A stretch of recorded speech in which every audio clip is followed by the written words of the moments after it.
Hong Kong Direct is your weekly look through the window into Hong Kong racing with interviews and insights with jockeys and trainers. We preview the big races and catch up on all the latest news. Coming up on today's show, well, it's part 2 of our interview with Douglas Whyte, who was off and running with Regan Bayliss and Adonis. They scored on the opening day of the season.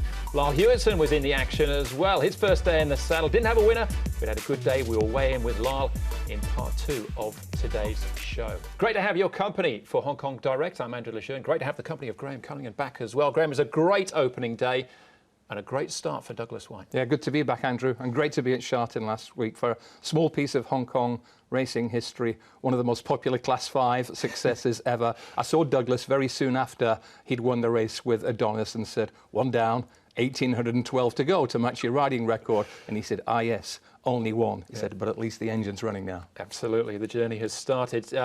Good days as well for Zach Purton, Vincent Ho, Aldo de Mere in the saddle, and Tony Cruz off to a fly with 3. Absolutely. Vincent Ho, man in the news at the moment. Tony Cruz, fast start to the season. But Danny Shum and Zach Purton captured the feature event for the 4th time apiece, the Chief Executives Cup, with a real big improver, Regency legend. He looked really good in Season's Bloom, finishing in 2nd place there as well. 1-2 for Danny, and big targets ahead for both those two. All right, let's start off though with Douglas Whyte. We left off last week chatting with Ed Sadler about the pressures of training.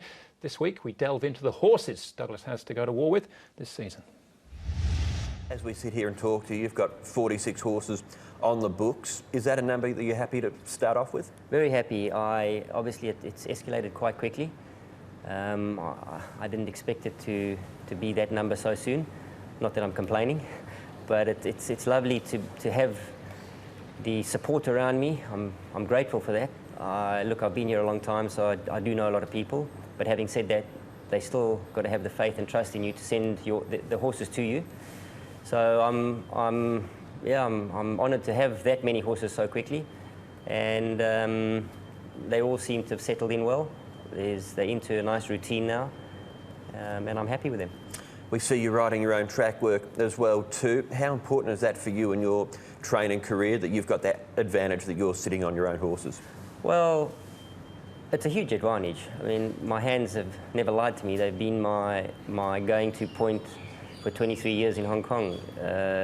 Touch, feel, they don't lie. You know, I've had to make a lot of decisions in the past, and that's about judgment. So I'm very fortunate that I'm still fit enough and eager enough to be on the horses, and I think the most beneficial thing at the moment is not riding the better ones, it's riding the more difficult ones. And I've had a lot of satisfaction over the last 2-3 weeks on a few really difficult horses that have turned the corner and become nice rides, and that for me is a real satisfaction. Looking at the horses you've got on the books at the moment, as we mentioned, 46 at the moment, you've got some up-and-coming horses there, the likes of Far Above, General's Delight brings a good profile from Australia. They're just a couple. Who are the horses you're looking forward to taking to the races this season? Oh, there's a couple of PPGs that haven't raced yet that have done some trials overseas, and they've arrived in good order. They've got good conformation and constitutions about them, and they look scopy. So those are the ones I'm pretty much more excited about, and getting to the trials and seeing how they perform at the trials and just learning about their characters. You know, they're the new kids on the block, as am I.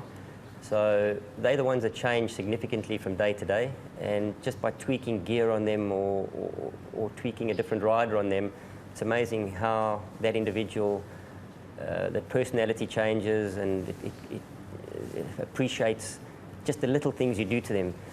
So I'd say they're the ones that I'm most eager to get going when and the time is right for them. I'm certainly not going to push them. And of course, General's Delight, as you yourself indicated, he brings a pretty strong record with him and a price tag as well. But I'm very grateful to the owners for having the confidence in bringing him. He looks a lovely individual. He's a beautiful specimen to look at. He's a big horse. He's got everything going for him. But he's a long way off. He's not going to be rushed. But I'm keen to see how he goes when he steps out in the trials and stretches out. Yeah, certainly a nice import from Australia, 2-time when they're placed in a listed race as well. The stable is still building even as we sit here right now. I think it may be up to 49 now. Some familiar names, some brand new names, but the evidence is already building to suggest that Douglas Whyte's going to bring something new. I think locally he has the chance to elevate Olympic Stables, a place where he's based at. Professionally and personally, he's got a massive opportunity. And internationally, because he's a global Hall of Famer, he's got the potential to keep Hong Kong racing front and centre for many years to come. Just very quickly on the Olympic stables, for anyone that doesn't know, the main stables, if you like, are up at the past the winning posts, where the majority of trainers. There's 3 trainers in the Olympic stables, which are down on the sort of the home turn. It's actually beautiful down there. It's very quiet as well. I think that will suit Douglas to a certain extent, to be away from everybody else and just be doing his own thing down there. I know where I'd like to be trained if I was a racehorse. It's really modern, airy, tranquil down there. Also, it's only anecdotal evidence, but 1 or 2 jockeys already suggesting that Douglas's horses that exercise in the morning have a really relaxed professional feel, just like the man himself. Well, he was touching on that, and he'd riding the difficult ones. It's interesting he's taking that approach with it. And the satisfaction that comes from getting the best out of a tricky 20-raced maiden before, like Adonis, who peaked on the perfect day. Absolutely, yeah. Regan Bailiffs was in the saddle there. So that's Douglas Whyte. He's off and running then for the new season. Just the 1 runner he's got it on the weekend, so it's interesting. Big fortune, more on that later on. This weekend as well, though, we head to Korea. 2 horses from Hong Kong in the Cup and the Sprint, both of them ridden by Vincent Ho. Ed Sadler was out on Friday morning to catch up with the jockey. Thank you, Andrew. Well, Vincent, great to have your company. Last month, you represented Hong Kong in your own right at the Shergar Cup. You must be excited, though, to be heading to Korea and representing Hong Kong with 2 Hong Kong horses at their big meeting. Yeah, great opportunities, and, you know, thanks to Mr. Choi and Frankie Lowe for the opportunities, for sure. Yeah, hopefully they'll handle the track and do well there. Let's talk about both horses individually. Ugly Warrior's a horse that you know well. You've won on him on a number of occasions. After you won on him last year, you said he was a horse you thought could go internationally.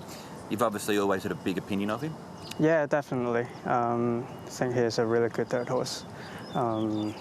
So he was still young and already have great achievement, and hopefully he'll do well in Korea. He looks a pretty uncomplicated sort of horse to ride? Not too complicated. Pretty straightforward. Just have to jump good, and hopefully can put him up there. It wasn't really that fast out the gate, but probably the draw 12 is better for him. Glorious Artist, you haven't ridden in a race before. You've ridden him in a trial leading into this. What was that trial like? I felt really good. Settled well and have a great turn of foot, so finger crossed, it should be hard to beat, yeah. For a horse who does have a good turn of foot, is barrier 1 a concern? It depends how he jump, but he always jump good and can be just behind leaders. We'll see how the track and how he handles the sand, but ideally he can be just behind the pace or something. We'll see what Mr. Lowe said to me later. Great turn of foot definitely helped, especially at the turn in Korea. They always swing out and always got a bit of room. And yeah, once he get clear room, he'll be strong. Yeah. We saw Super Jockey win the Korea Sprint a few years ago, Fight Hero, with Derek Lung on board, one very close last year. Have you spoken to either Karis or Derek about what it's like to ride at that track itself? Yeah, I've asked Karis and Derek. They gave me some good opinion, and got a couple of friends, French jockey and a Japanese jockey over there as well. And yeah, asked them of some advices as well. Yeah. So you've done your homework? Pretty much, yeah. Right, well, all the best of luck. Thanks, we know you've got much. a flight to catch. Thank you very much. Thank you all very the best much. on Sunday. Thank you. Thanks.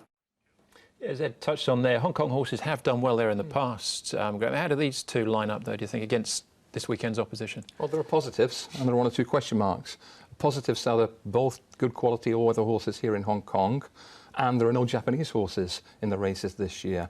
The potential question mark is the surface, which is deep, sandy, plenty of rain forecast, a different type of all-weather surface than this one. But they're very sporting chances, and the prize money makes it well worth a go. It certainly does. Dol Kong and Blue Chipper appear to be the big local chances. What of Vincent himself, though? He has really grown and developed almost in front of our eyes over the last year, 18 months, hasn't he? Yeah, I find this an interesting story and an evolving story. People say lots of positive things about Vincent Ho, They say how hard-working he is, how professional he is, how modest he is.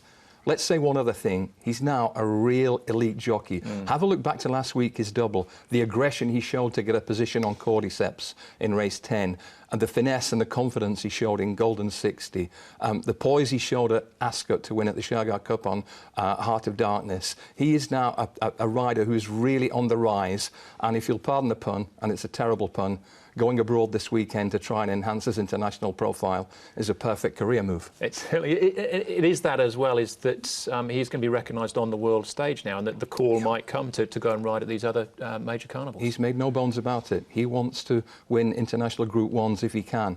The building blocks are building gradually. Good luck to Vincent. I really like his progress. Absolutely, yeah. Best of luck to Glorious Artist and Ugly Warrior, who go around in the Korea Cup and Sprint this weekend. Now, still plenty more to come on the show. After the break, we'll be weighing in with Lyle Hewitson. He'll be answering all the tough questions. We get to know the South African two-time champion jockey, and we'll also preview the big race this weekend. We're on the all-weather. Chong Baby, unbeaten. He'll go round in a Class 2 cracker.